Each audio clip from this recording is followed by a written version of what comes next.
এবার নির্বাচনে একটা সম্ভাবনা আছে, প্রবাসীরা তাদের যে যে দেশে আছেন না কেন সেই দেশে থেকে তারা সেই ভোটাধিকারটা প্রয়োগ করতে পারবে। এবং এনসিপি একটা শিরোনাম দেখলাম যে আগামী নির্বাচনেই 1.5 কোটি প্রবাসীর ভোটাধিকার চায় এনসিপি। আসলে সব ভোটগুলো যদি মানে এক জায়গায় করা হয়, ভোটের আসলে চিত্রটা যে কি দাঁড়াবে আসলে আমরা চিন্তাও করতে পারতেছি না। বাংলাদেশের মানুষের, দেশে এবং প্রবাসের সেই নাগরিকদের, বাংলাদেশি নাগরিকদের সকলের যারা মানে 18 বছরের উপরের সেই ভোটগুলো যদি আমরা কাউন্ট করতে পারি, একেবারেই রাজনীতিটা পাল্টে যাবে। আমি বারবার, অনেকে হয়তো আমার পরে ক্ষুব্ধ, আওয়ামী লীগের ভাইরা ক্ষুব্ধ, আমার সব রাজনৈতিক দলের সঙ্গে বিরোধের জায়গা একটাই, সেইটা হচ্ছে নির্বাচন। ভাই সব কিছু করেন, মানে আরও অপকর্ম করেন, কিন্তু একটাই জিনিস, ভোটের অধিকার, নির্বাচন এটা সুষ্ঠু হতে হবে। ভোটের অধিকার একদম মানে নিশ্চিত করতে হবে, মানুষ যাতে ভোট দিতে পারে, এবং ভোট দিতে পারে না, ভোট কাউন্টটাও যাতে হয় ঠিক মতো। তাইলে দেখবেন যে ক্ষমতার পরিবর্তন হবে, জবাবদিহিতা তৈরি হবে।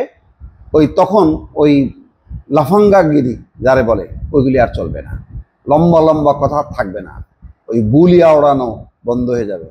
যেটা সত্য তার পক্ষে সবাইকে থাকতে হবে, এইটাই হচ্ছে আমার, আর অন্য কোনো না। সবার আমি বন্ধু, কিন্তু আপনি নির্বাচন নিয়ে জাল জালিয়াতি করবেন, 9-6 করবেন, এটা আমি কোনোভাবেই মানব না। এটা হলো পরিষ্কার কথা। এখন আমার যা খুশি তাই বলেন, অসুবিধা নাই। নির্বাচনের মধ্যে অনেক বলে স্বাধীনতা বিরোধী শক্তি আসবে, তাই বলে হ্যাঁ আসবে, আবার জনগণ ভোট দিয়ে পরিবর্তন করবে। ভোটের উপর আস্থা রাখতে হবে, মানুষের মতের উপর আস্থা রাখতে হবে, এটি হলো কথা। যাই হোক, এনসিপির এই দাবিটাকে সাধুবাদ জানাই। আমি জানি না শেষ পর্যন্ত কি হবে। তারা বলছে যে এই দাবি আদায়ের কর্মসূচি ঘোষণা করেছে দলটির ডায়াসপোরা অ্যালায়েন্স। এসব কর্মসূচিতে প্রবাসীদের ভোটাধিকার দেওয়ার দাবি চূড়ান্তভাবে বাস্তবায়ন না হলে আরও হার্ড লাইনে যাওয়ার ঘোষণা দিয়েছেন তারা।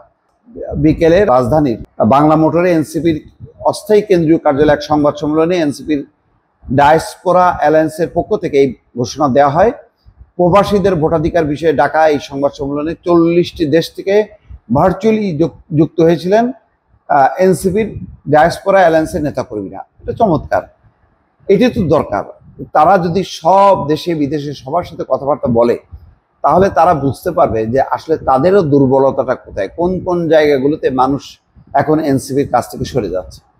তো এই বোধোদয়টা খুব দরকার ছিল, সেটা তাদের মধ্যে মনে হয় এখন একটু মানে বোধোদয় হওয়া শুরু করছে। কিন্তু যে ইস্যুটার ব্যাপারে আমি বলতে চাই, দেখেন প্রবাসীদের স্পষ্টটা হলো এই যে তারা জানে যে রেমিটেন্সের কারণে বাংলাদেশের অর্থনীতি সবল হয়েছে, এবং সরকারও স্বীকার করে যে প্রবাসীদের পাঠানো যে এই হার্ড ক্যাশটা, ডলার নগদ যেই অর্থটা, এইটা আমাদের অনেক অর্থনৈতিক বিপর্যয়ের মধ্যেও আমরা টিকে গেছি। ওই যে করোনার সময়ও দেখেন শুধু প্রবাসী রেমিটেন্সের কারণে আমরা বেঁচে গেছি, তখন রপ্তানি বাণিজ্য ধস, কিন্তু আমরা রেমিটেন্সে আমরা সেটা ঠেকাই দিছি। এখন এই যে যারা পাঠাচ্ছে এই প্রবাসীটা, তাদের প্রতি কি আমরা আসলে দায়িত্ব কর্তব্য পালন করতে পারছি না। এখন তাদেরকে যদি আমরা এই মর্যাদাটা দিই, ভোটাধিকার, তুমিও বাংলাদেশের মানে করো যে কোন রাজনৈতিক দল আসলে তোমার জন্য ভালো হবে, দেশের জন্য ভালো হবে, এই অধিকার সম্মানটা যদি দেওয়া হয়, তাহলে তারা আরও অনেক বেশি দেশের সাথে সম্পৃক্ত হবে, দেশের বিপদে তারা সাড়া দেবে, তারা আর হুন্ডির পথে যাবে না, তাদের একটা সচেতনতা গড়ে উঠবে, এবং তারা বৈধ পথে রেমিটেন্স পাঠায় বাংলাদেশের অর্থনীতিকে সমৃদ্ধ করবে। সেই কারণে প্রবাসীদেরকে ভোটাধিকার দিয়ে বা ভোটার করে আমরা আমাদের মূলধারার সাথে যত বেশি সম্পৃক্ত করতে পারবো, মানে যত বেশি আমরা ভোটার করতে পারবো প্রবাসীদের, আলটিমেটলি দেশ লাভবান হবে। এটাই হচ্ছে মূল কথা। ভালো থাকবেন, আল্লাহ হাফেজ।